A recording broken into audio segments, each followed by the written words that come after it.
नमस्कार दोस्तों, editorial classes में आपका स्वागत है। आज के वीडियो में जानेंगे 2024 और 2025 के बीच में प्रमुख व्यक्तियों का जो निधन हुआ उनके बारे में जानेंगे।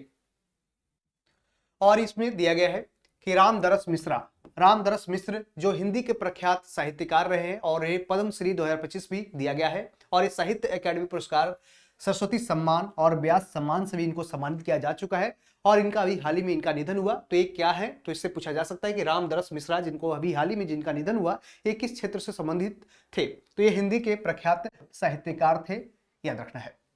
धर्मेंद्र की बात करें तो फिल्म एक्टर धर्मेंद्र की अभी हाल ही में निधन हुई। और इसमें आपने देखा कि ये बॉलीवुड के दिग्गज अभिनेता रहे और इनका जन्म पंजाब में होता है और इनका मृत्यु अभी हाल ही में मुंबई में इनका निधन हुआ। और इन्हें पद्म भूषण भी दिया जा चुका है, 2012 में पद्म भूषण दिया जा चुका है। और लोकसभा के सांसद भी रहे, 2004 से लेकर 2009 तक के लोकसभा के सांसद रहे, यानी मेंबर ऑफ पार्लियामेंट के रूप में भी इन्होंने काम किया है। और प्रथम फिल्म इनका क्या रहा, तो इस तरह से दिल भी तेरा हम भी तेरे इनका पहला फिल्म जिन्होंने इसमें काम किया। और इन्होंने अभी आपने देखा भी कि ये शोले में भी काफी अच्छा इन्होंने एक्टिंग किया था। शोले जो अमिताभ बच्चन के साथ इन्होंने कास्टिंग की थी। असरानी का भी निधन हो चुका है, जो बॉलीवुड के प्रसिद्ध अभिनेता रह चुके हैं और ये हास्य भूमिका के लिए भी काफी है जो क्या तो ख्याति प्राप्त कर चुके हैं। जो एक पुलिस का रोल करते हैं, पुलिस इंस्पेक्टर का रोल करते हैं, किसमें तो शोले फिल्म में रोल करते हैं, जिनके लिए काफी असरानी को सराहा जाता है। और आगे बात करें सतीश शाह की बात करें तो सतीश शाह बॉलीवुड के प्रसिद्ध अभिनेता रह चुके हैं और ये भी अपने हास्य भूमिका के लिए जाने जाते हैं। जुबिन गर्ग की बात करें तो असम के महान गायक रहे और संगीतकार रहे जुबिन गर्ग, इनका अभी हाल ही में निधन हुआ संदेहास्पद तरीके से। रवि नायक की बात करें तो ये गोवा के पूर्व मुख्यमंत्री रह चुके हैं रवि नायक, जिनका अभी हाल ही में निधन हुआ। और अभी हाल ही में आपने देखा कि अभी जो लाग गणेशन जो नागालैंड के भी राज्यपाल थे, इनका अभी हाल ही में निधन हो चुका है। मेघनाथ देसाई की बात करें तो प्रसिद्ध अर्थशास्त्री रहे मेघनाथ देसाई और इन्हें पद्म भूषण भी दिया जा चुका है 2008 में। पद्म भूषण 2008 में दिया जा चुका है किसको, मेघनाथ देसाई को। एल गणेशन की बात करें तो एल गणेशन जो मणिपुर और नागालैंड के पूर्व राज्यपाल रह चुके हैं और इनका भी हाल ही में निधन हुआ है। और इनके जगह पे मणिपुर और नागालैंड के जो राज्यपाल के रूप में बने हुए कौन, अजय कुमार भल्ला, संयुक्त रूप से 2 राज्यों के राज्यपाल बने हुए मणिपुर और नागालैंड के। अच्युत पोद्दार की बात करें, अच्युत पोद्दार ये बॉलीवुड के प्रसिद्ध अभिनेता है जिनका भी निधन हो चुका है, अच्युत पोद्दार का भी निधन हो चुका है। तो शिबू सोरेन की बात कर ले, शिबू सोरेन जो झारखंड के तीसरे मुख्यमंत्री और 8 बार लोकसभा 3 बार राज्यसभा के सदस्य रह चुके हैं और पूर्व केंद्रीय कोयला मंत्री भी रह चुके कौन, तो ये इनका नाम है शिबू सोरेन, जिनका भी हाल ही में निधन हुआ। और इन्हीं के बेटा है कौन, तो हेमंत सोरेन है जो अभी झारखंड के मुख्यमंत्री बने हुए हैं। और झारखंड जो बिहार से अलग होता है 15 नवंबर 2000 को, और इनको अलग करने में इनकी भी भूमिका काफी अच्छी रहती है।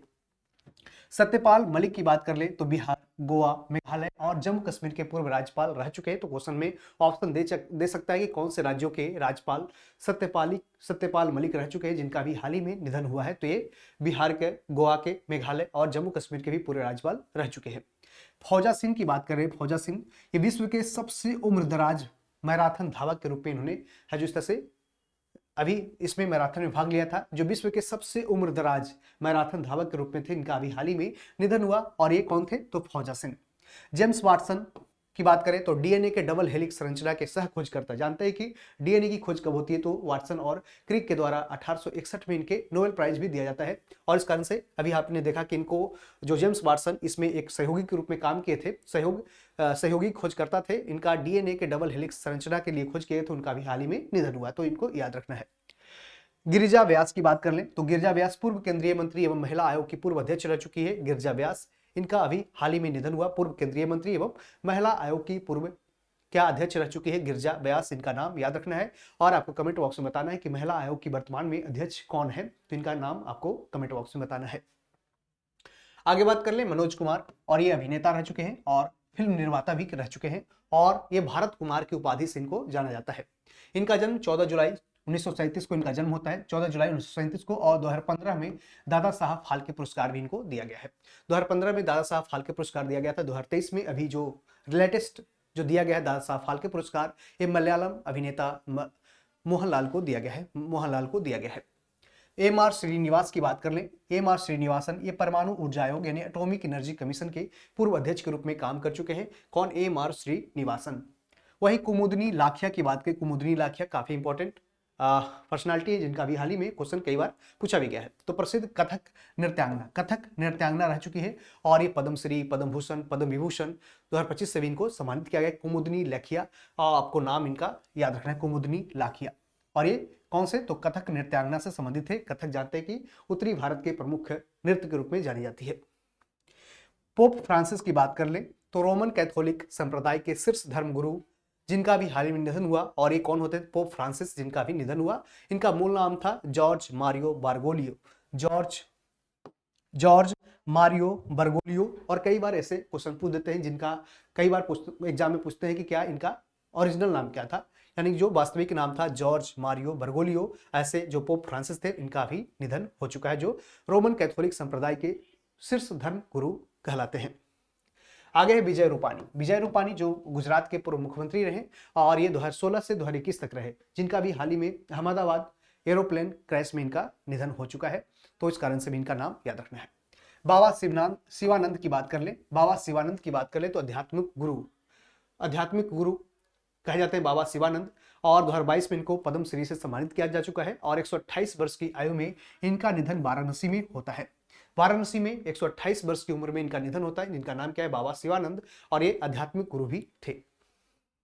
जाकिर हुसैन की बात कर लें तो विख्यात ये तबला वादक रह चुके हैं और 5 ग्रैमी पुरस्कार भी इन्होंने जीता है। और पद्मश्री 1988 में, पद्म भूषण 2002 में, पद्म विभूषण 2023 में किनको मिला है? तो जाकिर हुसैन को। और जाकिर हुसैन किससे संबंधित है? तो ये सब पूछे जाते हैं। तो तबला वादक थे जिनका अभी हाल ही में निधन हुआ। 5 ग्रैमी पुरस्कार, जो जानते हैं संगीत के क्षेत्र में काफी जबरदस्त परफॉर्मेंस करने के लिए उनको दिया जाता है ग्रैमी पुरस्कार। ओम प्रकाश चौटाला की बात कर ले तो हरियाणा के पूर्व मुख्यमंत्री के रूप में काम कर चुके हैं। कौन? ओम प्रकाश चौटाला। ओम प्रकाश चौटाला हरियाणा के पूर्व मुख्यमंत्री के रूप में काम कर चुके हैं। अभी वर्तमान में हरियाणा के मुख्यमंत्री हैं कौन? नायब सिंह सैनी है, नायब सिंह सैनी। आगे बात करें मनमोहन सिंह की बात करें, जो पूर्व प्रधानमंत्री रह चुके हैं और ये इनका निधन 25 दिसंबर 2024 को इनका निधन होता है। 92 वर्ष की उम्र में, 92 ईयर्स के उम्र में इनका निधन होता है। और इनका जन्म कब होता है? तो 26 सितंबर 1932 को, 26 सितंबर 1932 को पंजाब प्रांत के गाह गांव में इनका जन्म होता है। पंजाब प्रांत के गाह गांव में इनका जन्म होता है। 2004 से लेकर 2014 तक भारत के 13वें प्रधानमंत्री के रूप में ये काम किए। कौन? तो डॉक्टर मनमोहन सिंह भारत के 13वें प्रधानमंत्री के रूप में इन्होंने काम किया। 1991 से 96 के बीच में उन्होंने भारत के वित्त मंत्री रहे और 1998 से 2000 के बीच में राज्यसभा में विपक्ष के नेता भी रहे हैं। 1987 में इन्हें पद्म विभूषण दिया गया था।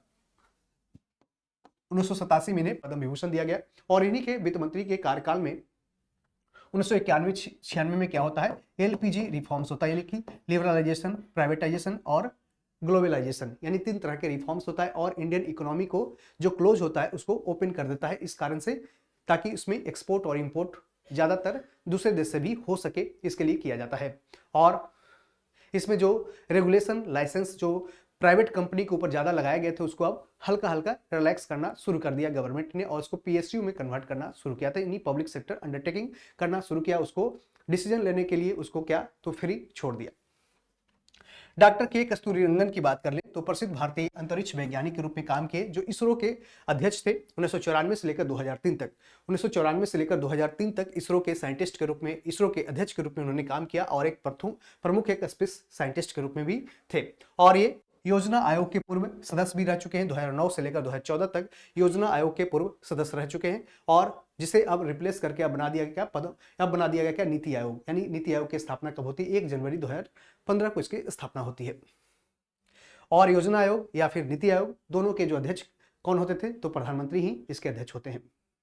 पद्मश्री 1982 में मिलता है, पद्म भूषण मिलता है 1992 में, पद्म विभूषण इन्हें 2000 में दिया जाता है। और डॉक्टर के कस्तूरीरंगन के द्वारा ही जो नेशनल एजुकेशन पॉलिसी 2019 में लाया गया, इसके जो ड्राफ्टिंग किया गया था, ये ड्राफ्टिंग कमेटी के जो हेड थे कौन थे? कस्तूरीरंगन समिति ही थे। और इन्हीं के अनुशंसा पे 5+3+3+4 जैसे एक स्ट्रक्चर बनाकर इस तरह से एजुकेशन पॉलिसी में सुधार करने के लिए लाया गया था। और बात करें विवेक देवराय की बात कर लें तो प्रधानमंत्री के आर्थिक सलाहकार परिषद के अध्यक्ष के रूप में काम कर चुके हैं। कौन? विवेक देवराय। प्रधानमंत्री के इकोनॉमिक एडवाइजरी काउंसिल के ये अध्यक्ष रह चुके हैं। कौन? विवेक देवराय, जिनका भी हाल ही में निधन हुआ। शारदा सिन्हा जो बिहार से आती है, ये लोक गायिका है रही और बिहार के नाम से भी प्रसिद्ध हैं। और पद्मश्री इन्हें 1991 में दिया गया, पद्म भूषण 2018 में और पद्म विभूषण अभी हाल ही में 2025 में इनको सम्मानित किया गया था, जब इनकी मृत्यु होती मरणोपरांत। तो याद रखना है, ये बिहार कोकिला के नाम से कौन जानी जाती है? शारदा सिन्हा, जो छठ के गीत के लिए काफी प्रसिद्ध रही है।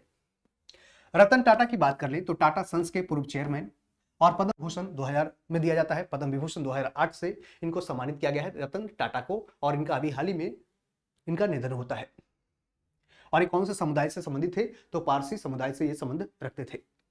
गोदावरी दत्त की बात कर ले तो मिथिला पेंटिंग से संबंधित थी और 2019 में इन्हें पद्म श्री से सम्मानित किया गया था। गोदावरी दत्त को मिथिला पेंटिंग से संबंधित थे, जो मिथिला के पेंटिंग कलाकारी को आगे बढ़ाने में इनकी प्रमुख भूमिका रही, गोदावरी दत्त।